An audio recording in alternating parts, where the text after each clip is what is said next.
जेव्हा एखादं मूल नापास होतं, त्याच्या करिअरचा मोठा गंभीर प्रश्न निर्माण होतो. पहिली गोष्ट आहे तर घरचे टोमणे मारतात, नातेसंबंध खराब होतात, त्या मुलाचा कॉन्फिडन्स जातो. पालकांनी सतर्क राहणे खूप गरजेचं आहे.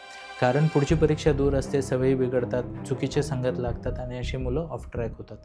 तर नापास झालेल्या मुलाला पहिली गोष्ट काय करायचं, टोमणे नाही मारायचे. दुसरी गोष्ट, इमिडिएटली एखाद्या काउन्सिलरकडे घेऊन जा. त्याचं पूर्ण इव्हॅल्युएशन करा. तो पास होऊ शकतो का, चांगला स्कोर करून पुढे भविष्यात चांगलं करू शकतो का चेक करा. करू शकत असेल त्या मार्गावर लावा.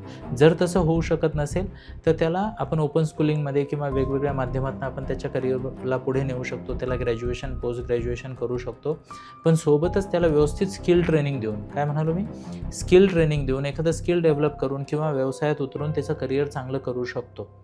पण प्लीज नोट करा, प्रत्येक विद्यार्थी काय हा अभ्यासातला जिनियस नसतो. कशातला? अभ्यासातला जिनियस नसतो. तो व्यवसायातला जिनियस असू शकतो किंवा एखाद्या स्किलचा जिनियस असू शकतो. त्याला गरज आहे गायडन्सची, ते लगेच मिळालं पाहिजे. कॉन्फिडन्स डाऊन होण्याच्या आधी, सवयी बिघडण्याच्या आधी, संगत बिघडण्याच्या आधी आणि मायबापाशी नातं खराब होण्याच्या आधी.